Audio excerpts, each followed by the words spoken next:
Cineteca Perdida es un podcast de producción independiente, por ello te invitamos a seguirnos en Instagram, Twitter y Facebook, donde nos encuentras en todas ellas como @Cineteca Perdida. Y si no te quieres perder ningún episodio estreno, suscríbete en tu plataforma de podcast favorita.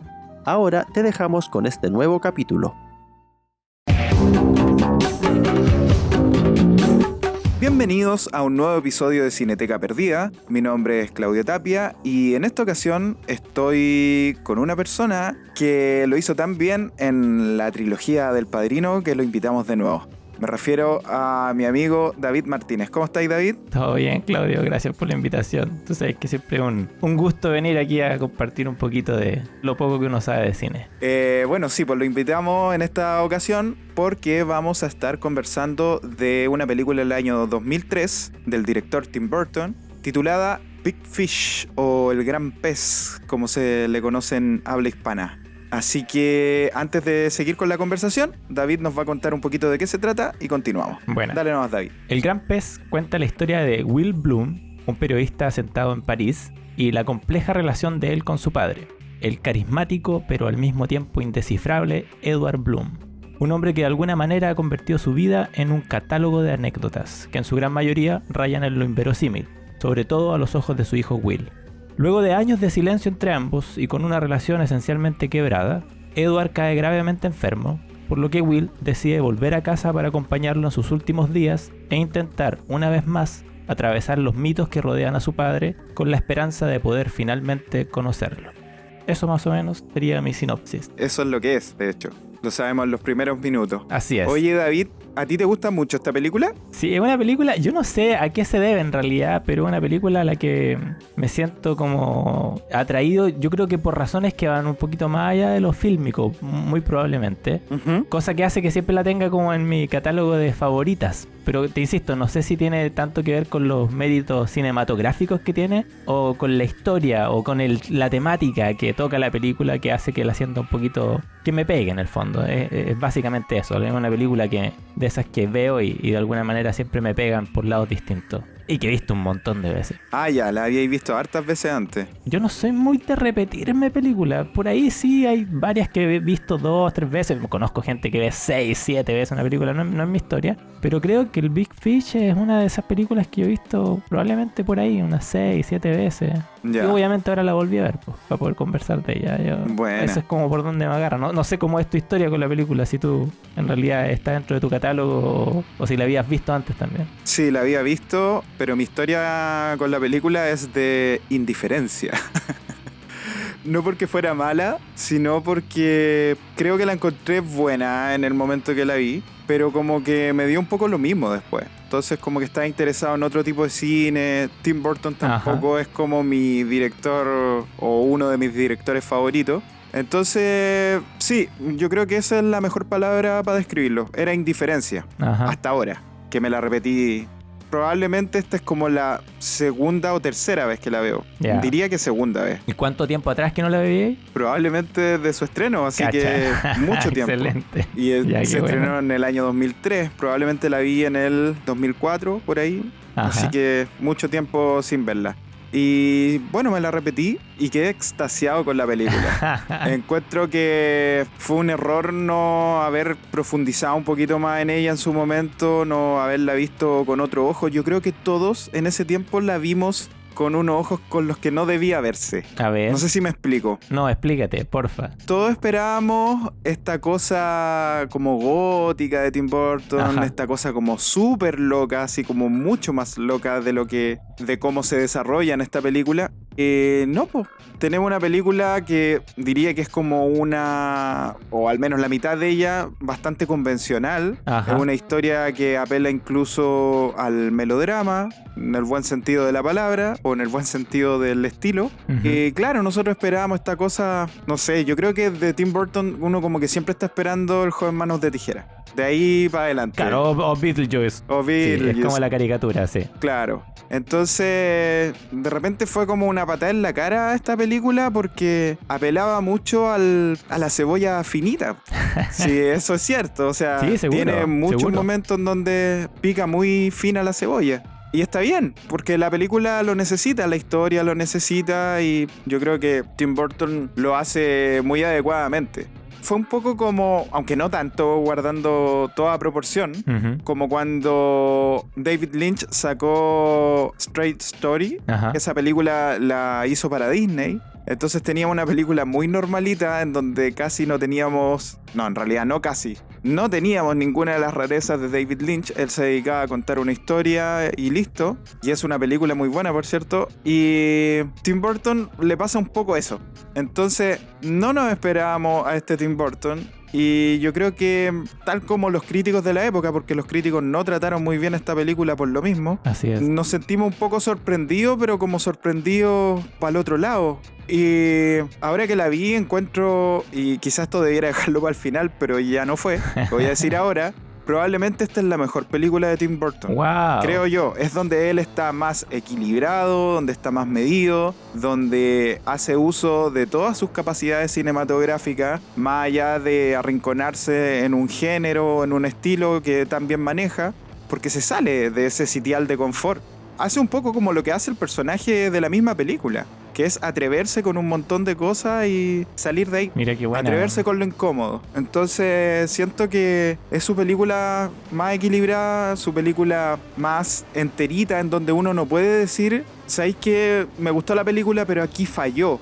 Que sí pasa con muchas de su filmografía. Yo terminé de ver la película y dije, weón, primero, no me aburrí en ningún momento. No hay nada que encuentro que le sobre a esta película. Qué buena. Segundo, que la encontré súper entretenida. Y eso es un súper buen detalle en una película. O sea, Es parte fundamental de lo que uno busca en una película muchas veces. claro, depende de la película, Sí, depende sí, del director claro. y todo eso, pero Entiendo. claro, es fundamental al menos en este tipo de películas. Bueno. Además me emocioné, que eso es lo otro. Es muy importante eso dentro de esta película, que es emocionarse, sobre todo con ese tramo final. Uf. Es muy emocionante, Uf. weón. Tiene mucho que ver con las actuaciones, pero tiene mucho que ver con lo coherente que es el final respecto a toda la película. Qué buena Creo que idea. no podría haber tenido un mejor final esta película. Me refiero no al final, sino que a toda la sección final con respecto a lo que venía contando. Claro. Así que sí, me vi gratamente sorprendido. Yo pensé que iba a llegar acá como un poco como el yin y el yang, a hablar de lo Ajá. blanco y de lo negro, pero no. Es una película súper luminosa para mí. Onda, Qué como que buena. no le encuentro muchas cosas débiles. Y convengamos que te voy a poner una etiqueta. ¿Eh? Que yo encuentro que tú eres medianamente crítico de cine, no como crítico profesional, sino me refiero que en general cuando hay que hacer una crítica la haces. Ah, Así sí. que me sorprendiste en realidad con tu experiencia. Yo pensé que le iba a venir a dar un poquito duro. ¿Pensaste que venía con los machetes? Sí, pensé que le venía a dar, weón. No, para. Oye, pero qué choro lo que dices en todo caso, Claudio. ¿Sabéis por qué? Yo pensaba cuando estaba preparando el capítulo para hoy día, y un poco hacía memoria, ¿cachai? Que de pronto Tim Burton probablemente fue uno de los primeros directores a los que yo les puse como ojo. Ujú. Era chico, era súper chico. Probablemente la primera película que recuerdo de él es Beetlejuice. O quizá El joven manos de tijera. No sé cuál de las dos está en mi memoria primero. Ujú. En esa época, aunque las películas se llevaran algunos años, uno las agarraba en el videoclub más o menos en simultáneo. A veces llegaban juntos a la vida de uno. Claro. Y recuerdo que fue un director fue uno de los primeros que me llamó la atención. Muy probablemente por el cuento visual, que es lo que lo caracteriza, como decís tú. Y eso es lo que tú dices, o al menos yo lo hacía así hasta ese momento.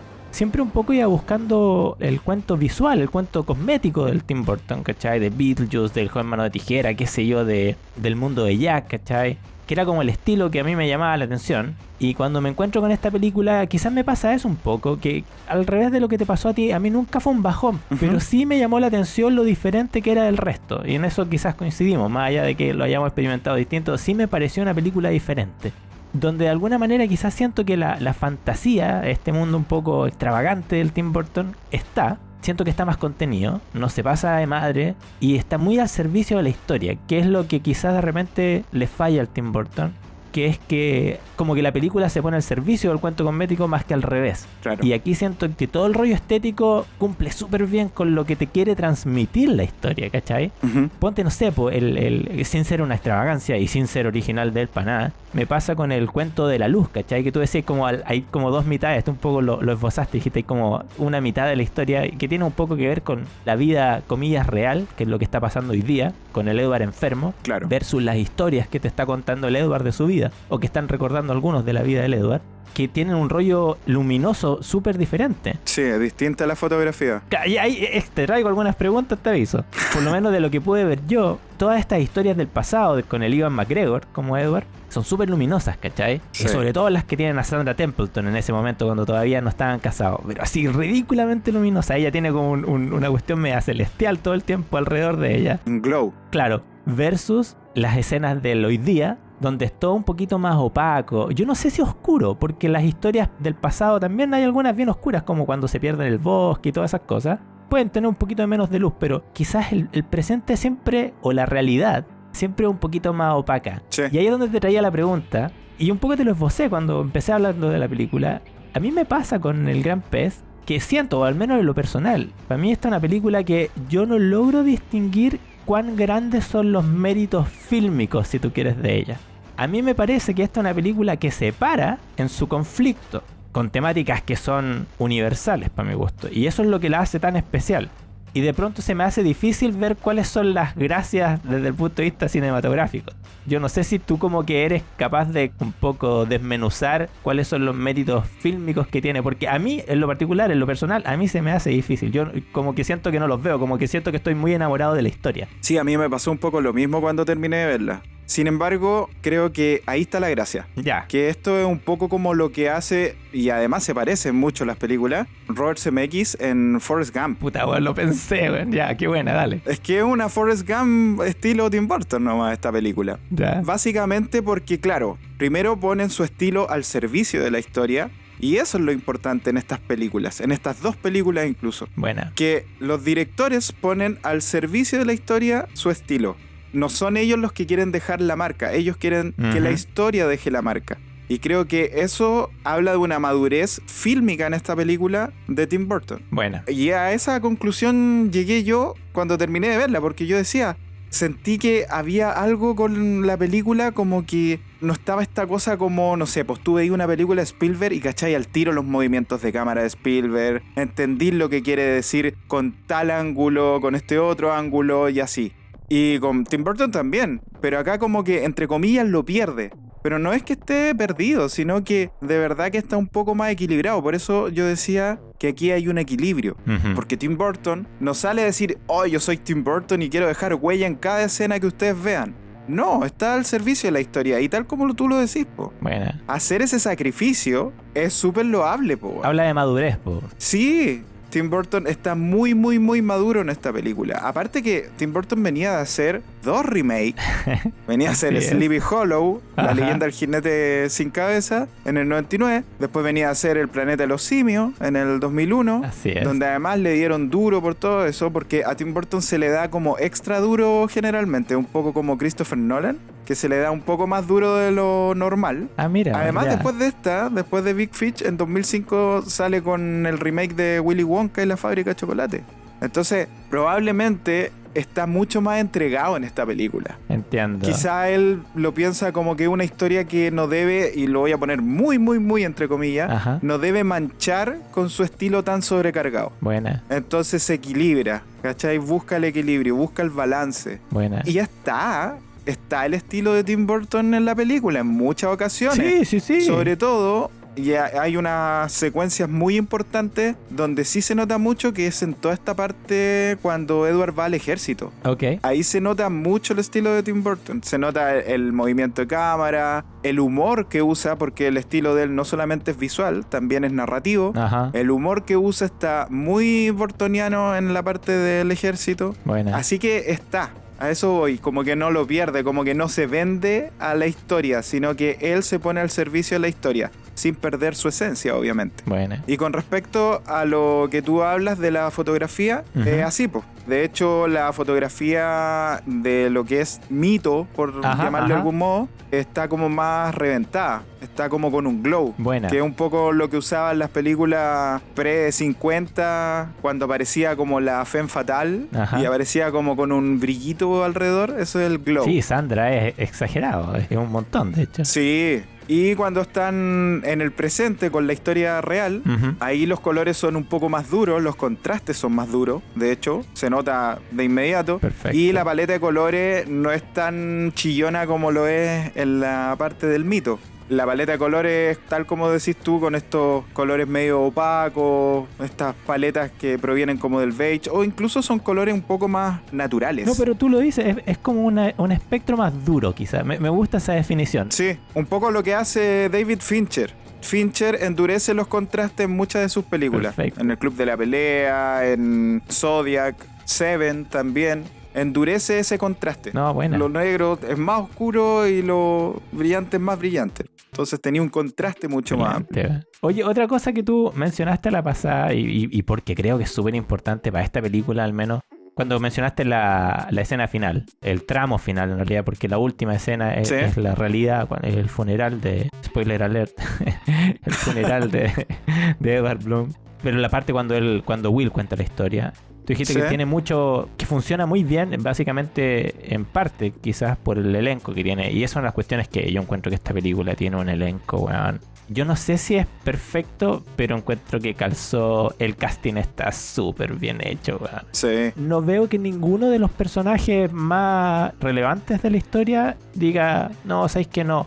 La dupla Albert Finney y Ewan McGregor, weón, funciona perfecto. Sí. La Jessica Lange lo hace maravilloso, weón. Sí. La Marion Cotillard, un papel más chiquitito, pero súper bien también, ¿cachai? Ni hablar de la Helena Bonham Carter, que se lucen en los, comillas, 3 papeles que tiene. Sí. Y el Carl, del gigante, que bueno, ahí aporta. Sí, ese es el único que a mí no me gusta mucho. Pero es básicamente porque el tipo no es actor. Entonces Funciona, pero no es se actor. nota cuando él trata como de poner algunas caras y todo eso. No le resulta mucho. Aparte que los ángulos no son muy generosos con él, por cómo tienen que tomarlo y todo para que siempre se vea como grande, imponente. Sí. De hecho, hay un momento muy bonito que es en el funeral, al final, en el funeral real, que Carl está tomado desde arriba, no desde abajo. Junto a Calloway, creo que se llama, el Danny DeVito. El hombre lobo. Los toman desde arriba. Están pisoteados emocionalmente. Pues por eso, ¿viste que ahí Burton es inteligente? No, además. Ha estado tomando a Carl toda la película desde abajo y en ese momento lo toma desde arriba. Bueno, lo toma desde arriba muchas veces cuando tiene los diálogos con otras personas, porque es obvio, tú tenés que mostrar a las otras personas de manera chiquitita. Pero me refiero a que él, sin tener una interacción con alguien, está tomado desde arriba. Ahí tenéis ciertos detalles en donde tú decías, Burton sigue siendo Burton. O sea, el weón tiene firme la cámara por detrás. Y ojo que esa cuestión, yo estuve mirando un poco algunos extras de la película, así como esto, material adicional. ¿Ya? Y el rollo del Matthew McGrory, creo que es el nombre del Carl, el gigante. Sí. Que a todo esto falleció 2 años después de la película. Sí, pues generalmente esas personas que son muy grandes terminan falleciendo muy jóvenes. De hecho, tenía 32 años Así es, cuando falleció. Insuficiencia cardíaca. Así, es como tú bien dices, es como una de las causas comunes. Pero lo que te quería comentar es que el cuento de la estatura del Carl no era muy random, era una cuestión súper estricta, que tenían una escala, así, pero una escala súper rigurosa que ellos trataban de seguir, ¿cachai? Este tipo medía 2,30 metros y el objetivo era hacerlo parecer de 3,60 metros. Y para eso todo estaba calculado, porque algunas escenas, por ejemplo, esa cuando el Ewan McGregor lo va a buscar a la cueva, que están los dos juntos, hay un rollo que a mí me queda grande explicar, que ellos lo filmaron por separado, te fijáis, con una pantalla verde para que la cuestión estuvieran juntos, pero que igualmente pareciera que el gigante era gigante, ¿cachai? Claro. Pero como dices tú, o sea, el rollo con cómo trabajaron la estatura del Carl fue súper riguroso. No era una cuestión tan así como que hagamos que se vea grande. No, era súper quanti, no era cualitativo, era cuantitativo, ¿cachai? De hecho, se desarrollaron muchas escenas con él con la perspectiva forzada. A ver, ¿cómo es eso? Son trucos ópticos que tú hacías en el mismo plano y lo hacías en el momento. Es como un efecto práctico en vez de un efecto digital.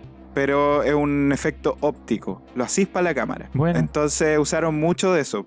Que es un poco lo que hizo Peter Jackson en El Señor de los Anillos, cuando tenía ahí a, no sé, Ajá. Gandalf con los hobbits. Buena. Yo no vi ningún extra, se me olvidó en realidad. Hay otra ¿eh? Sobre todo buscando cosas más fílmicas, que como te decía, como que me cuesta ponerle Sí. atención en esta película. Oye, a propósito del cast, un dato con eso. Eso. Es muy chistoso porque para el cast querían a Brian Cox y una de las tipas encargadas del casting dijo, ya, sí, yo conozco a ese tipo y todo. Le escribió para ofrecerle el papel, para que hiciera el casting, todo eso. Y de repente llega Albert Finney, po. Ya. Y es ella la que se equivocó porque los confundió. Buena. Claro, esos son accidentes afortunados. Sí, pues ya no podían decirle a Albert Finney, hoy no sé, que nos equivocamos, devuélvete, pa. Era el otro que se parecía a ti. Claro. Así que por eso llegó Albert Finney. Bueno, tú debes saberlo, te lo menciono para ponerlo en el episodio.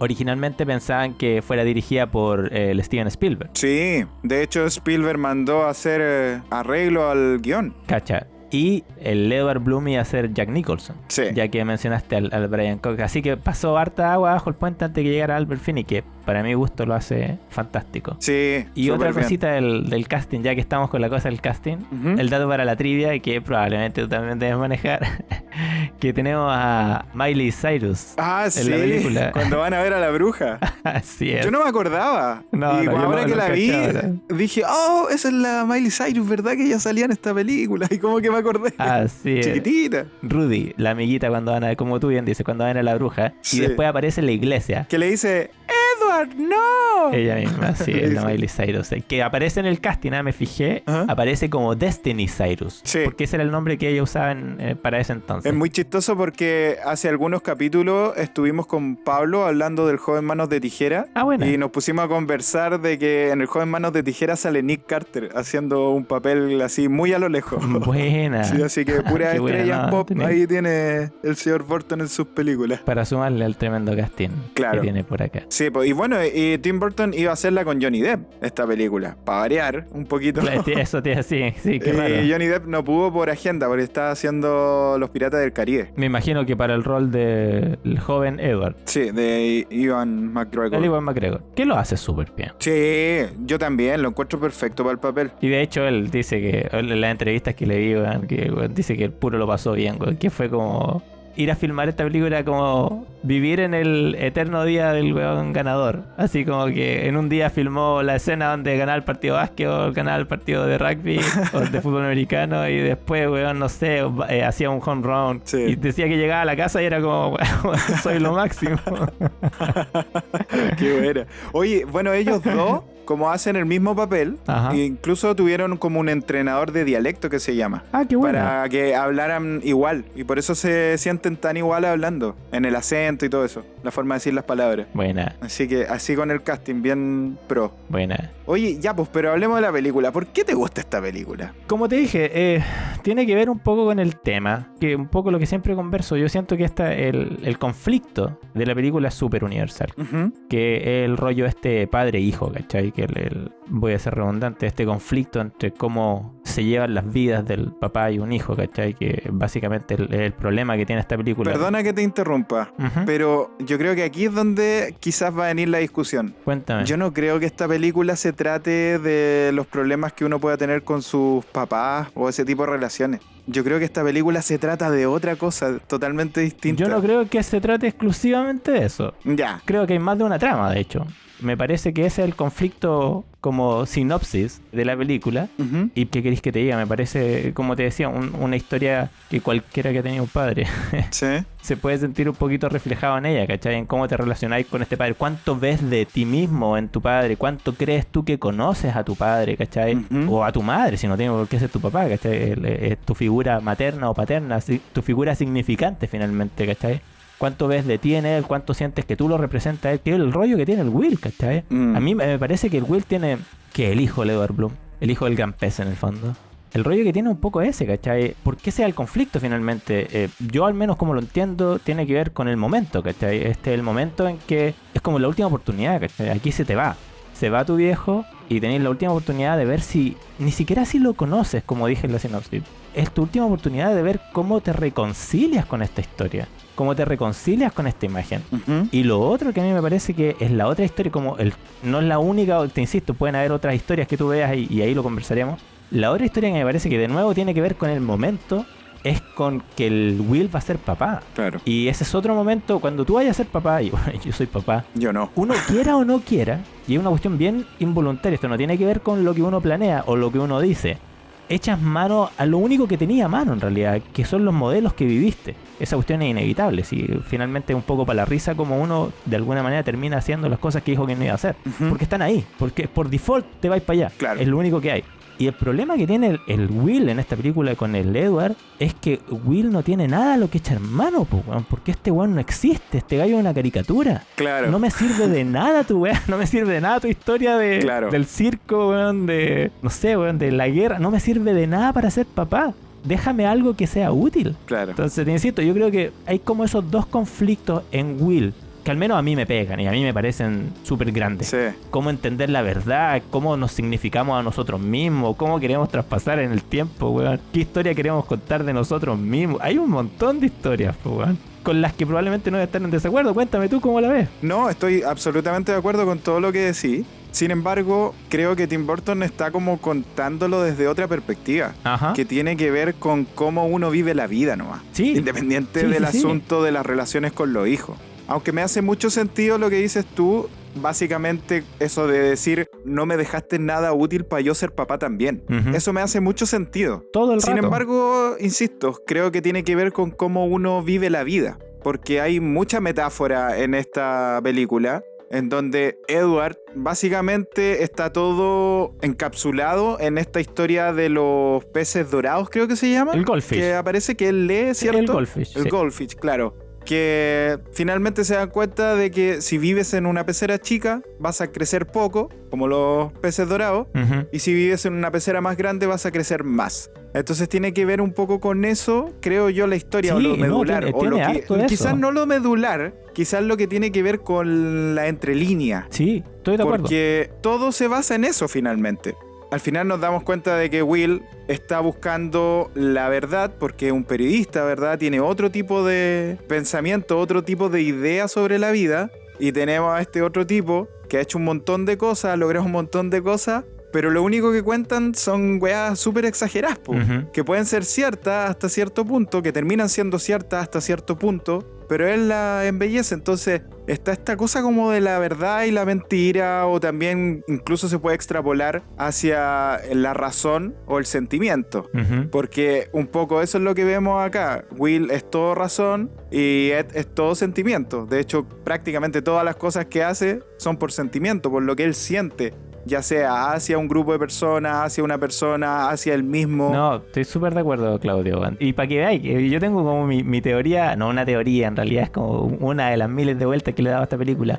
Tú cachai que una de las características principales del Edward, y tú lo dices, de hecho, es un tipo de voluntad inquebrantable, ¿cachai? Sí, Sandra Templeton le dice que está comprometida y el weón dice, yo nunca supe darme por vencido, ¿cachai? Y va y la busca. bueno, cuando está en el circo, antes de conocer a Sandra, Pero bueno, el hecho de ser prácticamente esclavizado en el circo, solamente para ir cada mes obteniendo un dato de bueno, ella. esa otra. Y la otra en la que estaba pensando es cuando Jenny le dice que no le va a vender la casa. ¿Verdad? Y el weón va para allá, weón. Bueno, primero un accidente, ¿cachai? Quiebra la puerta y todo el tema, pero después se queda y arregla la... No con la intención de comprársela finalmente, pero insiste, ¿cachai? Insiste en quedarse, weón, y en tratar de Claro. un poco abuenarse con ella, ¿cachai? Sí. Y esa es la historia desde cómo este tipo decide vivir la vida. Un poco aquí está la metáfora esta de la bruja, porque él sabe que no se va a morir, entonces un poco le enfrenta a la vida sin miedo, ¿cachai? Él sabe que se va a morir muy viejo, Claro. por lo tanto no tiene ningún temor. Y ahí donde a mí, esta puede ser una coincidencia, ¿eh? Y puede no tener nada que ver y puede estar solamente en mi mente esto. El hijo que él tiene se llama Will, y Will es voluntad, cuando lo traduce. Sí, po. Que es bien llamativo, porque finalmente cuando tú lo piensas, el Edward es un tipo súper voluntario, súper de tirar para adelante, de seguir, y Will es un tipo un poquito más como constreñido, ¿cachai? Un paréntesis con eso. Dale. Que Will se llama Will y tiene el apellido del papá, que es Bloom. Maravilloso, Y eso, weón. traducido al español de manera literal, podría ser como florecerá. Justamente lo que te iba a decir. Y al final, cuando llega el momento culmine de la película, el que termina contando la historia, la ultimate, ¿cachai? La historia que va a cerrar la vida de Edward es Will, que si tú lo quieres poner con la traducción, es la misma voluntad que siempre caracterizó a Edward. Claro. Es la que termina cerrando esta historia, man. Y ahí es donde se cierra el conflicto. Por Sí. eso te digo, yo estoy de acuerdo contigo. Yo creo que aquí hay mucho de eso también. Sí. Bueno, en el inicio de la película Ajá. hay un momento en donde yo pensé, ¿sabes qué? Will tiene como un legítimo resentimiento con su papá, weón. Todo el rato. Porque le quita su derecho legítimo con las otras personas. Ujú. Eso es lo que sentí yo, ¿cachai? O sea, está contando la historia a su amigo, aparece, ¿verdad? Cuando están haciendo como un campamento y él está súper aburrido. Chatísimo. Cuando está con su cita del baile de graduación, métale contando la historia. Y en la boda misma, que ahí ya es como la guinda de la torta, ¿verdad? Y terminan enojándose y todo eso, y terminan distanciándose por 3 años. Ujú. Entonces yo creo que es legítimo. A todo esto, me di cuenta, así tal como en el joven Manos de Tijera aparecen muchos simbolismos con el número 5, Ajá. porque obviamente una mano tiene 5 dedos. Ajá. Acá aparece mucho el simbolismo del número 3. Mucho, porque se empezó a repetir y yo dije, oye, aquí hay un patrón con esto. Ya, a ver, no me fijé. Primero, 3. Generalmente las películas tienen 3 actos. Eso es importante tenerlo en cuenta. El relato de la muerte de Edward, y eso quería dejarlo para el final también, pero lo voy a decir ahora, el relato de la muerte de Edward es en 3 escenarios y en 3 actos. Es decir, la fuga del hospital, Ujú, después ujú. la persecución en auto y después el bosque ese que está al lado del río. Esos son los 3 actos de la muerte de Edward al final. De hecho. También tenemos que esperó 3 años a la Así Sandra. es. Así es. Pasó 3 años en el ejército, que él Así tenía la es. pretensión de no pasar 3 años y había hecho algunas cosas, pero igual terminó pasando 3 años. Trabajó 3 años en el circo también. No se habló durante 3 años con su papá, como dije. Tienes razón. ¿eh? Entonces, Sí. de repente como que pienso que Tim Burton está queriendo decirnos que la vida es una seguidilla de nuestras propias películas, weón. Como que cada momento de nuestra vida es una película. Porque si te fijáis, es un poco así también esta odisea por la que pasa Edward. Ya. Y eso me parece interesante No sé. que él quiera decirnos eso. Ahora, claro, las películas no son las únicas que tienen 3 actos. Hay mucha literatura y teatro y un montón de Ajá, expresiones que son narradas que tienen 3 actos, ¿cachai? Que es como lo que se estila, ¿no? Buena. Pero no sé, me llamó mucho la atención eso del 3, que aparecía como a cada rato. Todo era 3 años, 3 cosas siempre. De hecho, al final, la película cierra con una frase que más o menos va en esa línea. Pues cuando dice que cuando un hombre cuenta tantas veces su historia, o las historias que quiere contar de él un poco, termina transformándose en eso. Sí, En las historias que tú contaste de ti mismo, te dije. como Tim Burton hablando del mismo. Sí, ¿cachai? Oye, pero ojo, había otra cuestión que te quería mencionar, y aquí ya el último rayón así como mío que te voy a contar de esta película, ¿Ya? que también tiene que ver con la traducción, pero aquí no tanto con la traducción, que tiene que ver con el nombre científico que tiene. Que tú, ¿cachai? Que si uno mira al Edward Bloom, sobre todo al Edward Bloom joven, al Ewan McGregor, Ajá. el tipo es un poquito... El ego no es un problema que él tiene un ego bien grande. Y una cuestión que a mí me llamó la atención es que las flores favoritas de Sandra son los daffodils. Los Y los narcisos. daffodils son narcisos. Ah, narciso, ¿Ya ¿verdad? ves para dónde voy? Tenéis toda la razón. No había hecho la relación. Que justo weón. lo que Edward es, pues, weón. Por eso a ella le gustan los narcisos. Claro. Ahora, claro, en defensa de Edward Bloom, yo debo decir de que generalmente la gente que es como hiperkinética o como que tiene estas mentes que son un poquito más busquillas que el resto, Ajá. generalmente se les cataloga y se les etiqueta de que son medio Sí, no, narcisos. sí, no, po, sí, weón. no. Pero por eso te digo, no, yo como te digo, me di esa vuelta y dije, puede que haya aquí un juego con eso, de que Sí, justo las pero flores no, son- es muy cierto. pero te lo quería contar. Te weón. quería decir una cosa cuando estabas hablando de lo de la bruja y el destino de Edward Bloom. Ujú. Claro, él cuenta eso, de que vio su muerte, porque, Ajá. bueno, para la gente que no ha visto la película y que ya le arruinamos todo el final. No, pero hace un montón de tiempo que se estrenó. Sí. Entonces, se suponía que había una leyenda que si tú mirabas el ojo como de vidrio o el ojo malo que tenía la bruja, en ese ojo tú podías ver cómo ibas a morir. Ujú. Y estos niños lo ven, ¿verdad? Y está este como medio gordito que ve su destino, que es como finalmente el contrincante de Edward Bloom en todo. Don. Y Edward lo ve y dice, ah, sí, me voy a morir. Pero si lo traemos a la realidad, a la línea paralela real, ¿verdad? De la película, Eso no pasó, po. Sí, weón. Ahí tienes un punto. Entonces, él está engrupiendo, po, weón. Sí, tienes un... Está mintiendo acerca de eso. O sea, él dice, yo sé cómo me voy a morir y no va a ser así. Quizás lo que hay ahí es que ellos vieron y no vieron nada. Sí, puede ser. Entonces sí. él inventa de que vio algo y él al no ver nada dice, bueno, entonces voy a vivir mi vida como quiero vivirla nomás. Al contrario de este otro muchacho que vive medio resentido, ¿cierto? Porque sabe que se va a morir joven, se supone que se va a morir joven, pero quizás es al revés, es como para darle una característica a la característica que ellos ya tienen, inherente. Sí, no, todo el rato. Sí, ahí se mezcla un poquito la realidad con la ficción y puede ser que en realidad nunca pasó nada, weón. Sí, estoy de acuerdo contigo. Sí, porque se supone que lo fantástico no pasa, pues, o sea, el final nos deja en claro eso de que las cosas pasaron, no a ese nivel de fantasía nomás. Así es. Un poco como cuando Forrest Gump cuenta su historia, ¿verdad? Que para qué estamos con cosas, le pone harto color en algunas cosas y uno dice, bueno, ok, él está contando a su modo la wea. Así Es su visión. Entonces en este caso es la visión de Edward. Aunque hay algunas cosas que no las cuenta Edward. Sí, que po. eso es interesante. De hecho, la historia que cuenta Jenny cuando Will la va a ver. Sí. Eso todo lo cuenta ella. Eso es muy interesante porque la historia, el tono, se mantiene. Ese tono fantástico. Y eso es bacán, po. Sí, es bien simpático eso, sí. Porque ahí tú sabís que es como que esas personas quisieron contar la historia y contrataron a Tim Burton para que les hiciera la parte audiovisual. Una wea así. A propósito de... Justo que me acordé de Jenny, y justamente ella cuenta una de estas historias. Esa es una de las partes de la película que a mí... Probablemente como de las secciones, si tú quieres ponerle un nombre, así como el circo, la conquista de Sandra, weón, la guerra... Spectre probablemente es una de las que a mí siempre como que se me quedó en la cabeza, weón. Y básicamente porque recuerdo muy bien que cuando vi la película, y no sé qué te pasó a ti la primera vez que la viste, si es que te acordáis. Pero yo me acuerdo que cuando vi la película la primera vez, weón, y este gallo se mete a Spectre, este pueblo, weón, súper limpio, weón, lleno de gente blanca, no hay nadie de color. Sí. Yo como que todo el rato estaba así, esta weá es una secta, loco, aquí lo van a matar, weón. Sí. Estos tipos están todos locos, ¿cachai? Sí. Yo no sé cuál es la moraleja o de la historia de Spectre, yo no sé cómo tú entiendes a Spectre, qué es lo que sacas de esa historia tú. La primera vez no me acuerdo, supongo que no me pasó nada. Pero esta vez sí, me generó como una pequeña incomodidad en la espalda.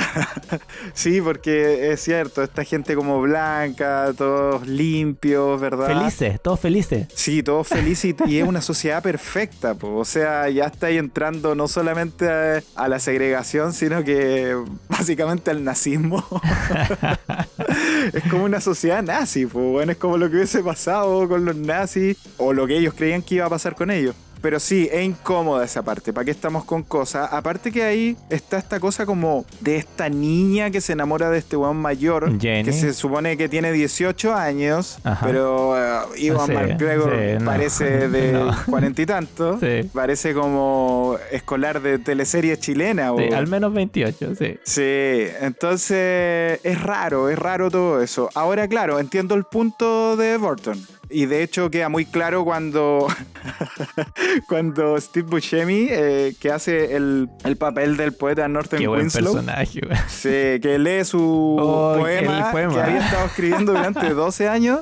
Y dice, el césped es verde, el cielo es tan azul, Spectre es realmente genial. No, Fea la weón, qué weá, buena. weón. Y claro, po, ahí está todo, creo yo, pues que al final una sociedad tan perfecta no te permite crear nada. Vale. Porque en realidad, claro, necesitáis perfección, pero también necesitáis esta adversidad, esta imperfección. Sí. Así se crean las sociedades y tampoco la sociedad perfecta nunca son perfectas al final. Para mí es lo mismo. De hecho, se desmorona todo el plan de ellos como pueblo, ¿verdad? Cuando Edward les dice, ¿sabéis que me voy, weón?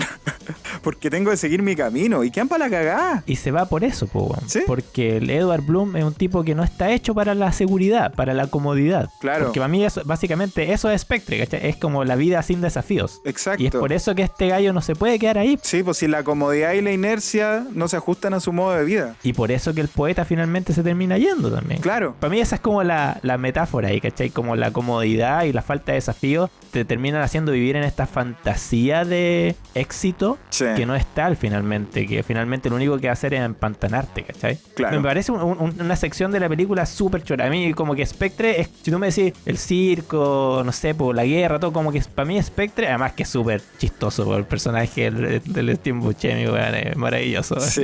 Siempre me Ese hace reír, momento weón. cuando están bailando. Ay, weón, puta, qué Muy buena chistoso, esa. y aparece bailando por detrás. Sí. Oh, weón, sí, yo también me cagué en la risa, weón. No, y bueno, y después el cambio que tiene y afuera de Spectre, pues, weón, que terminan asaltando un banco, muy bueno todo eso. Buena. Ahí hay otra metáfora, pues, weón, que un weón que asalta un banco y termina siendo un hombre de negocios. Así es, sí, ahí también está lo que me acordaba cuando tú habláis del humor Sí. de Tim Burton. Sí. Esta es la película más comunista de Tim Burton. No, bueno, ahí le pega su palo ahí a la banca, weón, Sí. a la bolsa de comercio, sí, weón. Oye, Muy- te muy tengo buena. una pregunta, porque yo no logré descifrarlo. Cuénteme. ¿Te acuerdas de ese momento en donde Will se pone a limpiar la piscina sí y se le me aparece acuerdo. la bestia? Sí, weón. Porque esa es la línea temporal real, ¿verdad? Sí, bueno, es ¿Qué que sí, yo significa creo que se eso? mezcla realidad y ficción, ¿no? Yo creo que es el momento, probablemente la única forma que tengo de interpretarlo, no digo que esa sea, ni lo busqué, te voy a contar lo que yo siento nomás, Ajá. es que es el momento en que probablemente Will se empieza a dar cuenta que se va a ver enfrentado a que la realidad y la ficción van un poquito de la mano, ¿cachai? Ya. Porque como tú dices, estamos en la realidad y se aparece esta cuestión. Sí. Y un poco pasa después cuando están en el ático o en un entretecho, no me acuerdo, que están con la familia y la mamá le lee la carta de cuando Edward estuvo perdido en combate. Sí. Y este weón la mira y le dice, vaya, ¿eso pasó? Y ella le dice, sí, pues, weón, si no todo lo que dice tu papá es mentira. Claro. Yo lo interpreto así, que cuando se aparece la bestia en la piscina es una señal de que este loco se va a ver enfrentado a que esta fantasía está un poco inserta en la realidad también. Ya, buena Ese teoría. es mi cuento. Yo lo había visto como un presagio de que tenía que enfrentarse a la muerte de su papá nomás. Porque como después termina transformándose en este pez. Sí, weón. Pero claro, el punto es por qué aparece ese momento En de ese fantasía. momento, sí. Claro, en la línea real de la película. Sí. Pero bueno, son interpretaciones nomás. Seguro, seguro. Igual como que estamos llegando al tiempo, ¿querís decir algo más? ¿Se te queda algo en el tintero? Cuéntame. Nada, mencionar del soundtrack. Más allá de lo que hizo el Danny Elfman, que es el original score, Sí. que es súper bueno, que siempre trabaja con Tim Burton. Yo esta cuestión como que la vine a cachar ahora, que en realidad ellos tienen una historia juntos, en realidad casi como Tim Burton y Johnny Depp, Danny Elfman y Tim Burton. En el episodio del Manos de Tijera yo decía que simplemente no ha hecho 3 de las películas de Tim Burton y Tim Burton ha hecho 19 películas. Cacha. No ha estado en 3. Buena. Pero lo otro que tiene, la comillas particularidad que tiene este soundtrack, es que incluye una canción de Pearl Jam que se hizo para la película, Sí. que de hecho aparece en un disco. El Rearview Mirror es un compilatorio, ¿cierto? Es un grande Claro. éxito de Pearl Jam, de hecho. Claro. Aparece en ese disco porque Eddie Vedder la escribió para la película. Es una canción bien bonita, bueno, yo encuentro que le pega muy bien Sí. al tono de la película, sobre todo al cierre, que cierra la historia y justo aparece esta canción. Calza muy bien, ahí para los curiosos del... Sí, es del- un excelente tema. Sí. Entiendo que ellos vieron la película. Mira. Y después de ver la película, él y McReady parece que Ajá, era, ajá. terminaron llorando, po, weón. Ya. Y ahí empezaron a escribir. Bueno, Eddie Vedder creo que fue el que escribió la canción. Buena. No, la raja, lo encuentro súper bueno. Y muy ad hoc para el final de la película, además. Sí, encuentro que cierra muy, muy, muy bien. A propósito de lo de Elfman, quiero decir que acá no está tan loco tampoco. También está muy equilibrado. Buena. De hecho, tiene muchos momentos la OST que se parece mucho a lo que hace Alan Silvestri, por ejemplo. Ya. Lo encuentro demasiado equilibrado. Es como que todos los buenos acá están muy, muy, muy equilibrados en la realización de la película. Bueno, de ahí un poco termina siendo una cuestión que funciona también. Como decís tú, son todos tipos que se pueden salir de madre, que existe el riesgo de que se salgan de madre con su propio estilo. Pero aquí, y un poco es lo que decimos, todos pareciera que terminaron trabajando por la historia. Incluso el Eddie Vedder, weón, terminó trabajándole específicamente a la historia. Como que todo Claro. el mundo se puso al servicio de una bonita película. Y bueno, yo no quiero dejar de mencionar el final. Uf. Toda la secuencia final cuando Will está con Edward, ¿verdad? Y él está en coma y despierta de este coma. O suponemos que despierta de este coma, porque eso tampoco lo sabemos. Puede que esa sea una pasada de rollos del mismo Will. Puede que se haya muerto nomás. Sí, puede A ser. lo mejor Will aprendió la lección y nosotros que estamos viendo esta historia, dice, bueno, para no aburrirlo, le voy a poner color con esto. Y hace una meta historia. Sí, weón. Y me parece muy bacán esa escena, weón. Creo que la actuación ahí de Crudup es pero genial, weón. Sí. Billy Crudup es como un actor mirado un poco ameno, creo yo, como que nunca nadie habla de él. Y es un súper buen actor, weón. De hecho, venía de ser casi famoso, si no me equivoco, como en esos mismos años. No recuerdo exactamente el año de Casi Famoso, pero perfectamente puede ser en ese tiempo. 2000 o 2001, por ahí. Sí, no, lo hace perfecto. No, estoy totalmente de acuerdo contigo. Esa escena se la roba. Es bacán como tú te das cuenta que él... Lo que le cuesta empezar a contar la historia. Sí. Lo difícil que es para él, y como tú lo conoces, como es a ese momento, ya sabes quién es el personaje. Y cómo un poco él te hace sentir lo duro que es para él empezar a tomar este papel y cómo va agarrando vuelo, ¿cachai? En la medida que la va contando. Ujú. Y termina con este tremendo cierre, weón, que puta, weón, cuando termina de contar. Yo me gasto un par de pañuelos desechables cada vez que termina esa escena. ¿Cómo te llevas con tu papá tú? Uf, tengo una relación complicada. Ah, ya. Es que yo también tengo como daddy issues. Es que por eso te digo, el tema es súper universal. Claro, a lo mejor a ti te pega básicamente porque tú eres papá, po, y como yo no soy papá y mi relación con mi papá no es mala, pero es complicada, somos muy diferentes, tenemos Ajá. modos de ver la vida muy distintos, muy parecidos a esta película, de hecho. Ujú. Pero es al revés. Yo soy en este caso Edward y él es Will. Cacha. Entonces no me pega mucho por ese lado la película. Entiendo. Por eso que a lo mejor yo me emociono con la película, pero visto desde otro ámbito. De lo que dije como a la mitad de este podcast. Que Tim Burton habla de la determinación, ¿verdad? De los sueños, Ujú. de que la vida es mucho más divertida y más entretenida pasarla con un poquito de mentira que ensalcen un poquito ciertas cosas, ¿verdad? Y le den otro sabor. Quizás tiene que ver con eso que me Sí. pasa a mí. No, seguro. No me pega mucho como con la relación del papá y todo eso.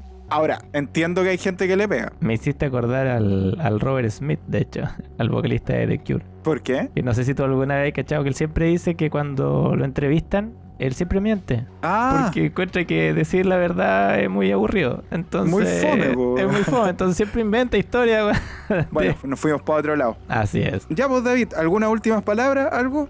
¿Recomendarla, quizás? Sí, nada, una linda, como te digo, yo encuentro que esta es una linda película y creo que el fuerte de la película tiene que ver un poco con lo que hemos conversado y yo creo que tú tienes razón en eso. Esta película no se trata únicamente del conflicto padre-hijo, más allá de que el conflicto evidente, hay hartos más temas que pasan por delante de la pantalla, ¿cachai? Yo creo que es una película con la que muchísima gente se puede encantar. Ujú. Hay harto a donde sacarle, donde los actores se lucen, weón. Y para los que no la han visto, denle una oportunidad y nada. Y para mí, obviamente, un gusto conversar de esta película. Y como ya la vi como 6 o 7 veces, te puedo asegurar que me la voy a volver a repetir otras tantas. Sí, yo también, pero más adelante, probablemente en una década. Esto es Pero no, perfecto. yo repito lo que dije al principio, creo que esta es la mejor película de Tim Burton. Mira, grandes declaraciones. Para mí sí, pero entiendo que hay mucha gente que probablemente va a estar en desacuerdo con nuestra conclusión. Es que puede ser, porque Tim Burton no es un tipo que como que deja la firma totalmente como para que no podáis borrarla. No sé si me explico. Uno es súper cambiante con las películas de Tim Burton. Yo lo encuentro un gran director, un muy buen director y tiene un sello muy único. Buena. Yo no soy de estos buenos que ningunean a Tim Burton, para nada. Buena. Siento que es como ningunear a Robert Zemeckis, ¿cachai? No quiero hablar de Spielberg ni nada porque eso ya ahí son palabras mayores. Spielberg está como en los niveles de Scorsese, Ujú, Paul Thomas ujú. Anderson y un montón de otros directores.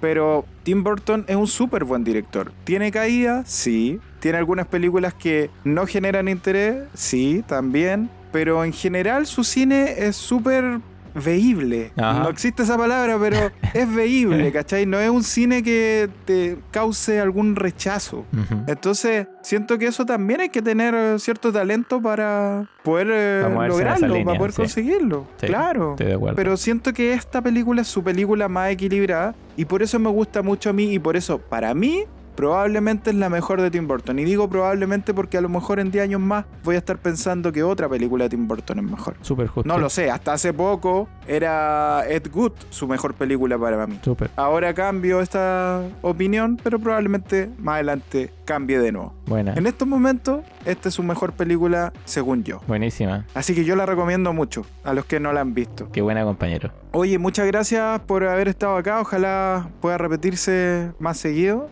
Sabemos que no te podemos requerir mucho porque, bueno, David, para los que no saben, está en nuestro podcast hermano, que se llama El Álbum Esencial, Y ahí David hace muchos capítulos y le quitamos mucho tiempo. Entonces, solamente a veces puede estar acá. Así Pero es. siempre agradecido de que esté aquí porque siempre un gusto hablar contigo de alguna película. Buena, compañero. No, muchas gracias por la invitación. Gran película y puta, tú sabes que lo paso bien conversando, así que nada, se disfruta. Y ojalá que los que llegaron hasta acá lo hayan disfrutado también. Bacán.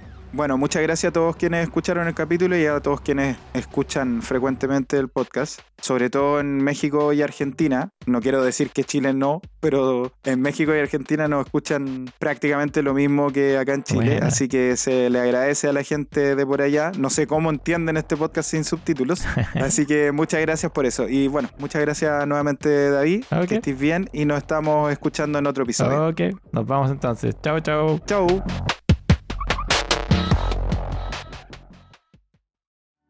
Además de Cineteca Perdida, te recomendamos que escuches El Álbum Esencial, nuestro podcast hermano donde se analizan importantes discos en la historia de la música.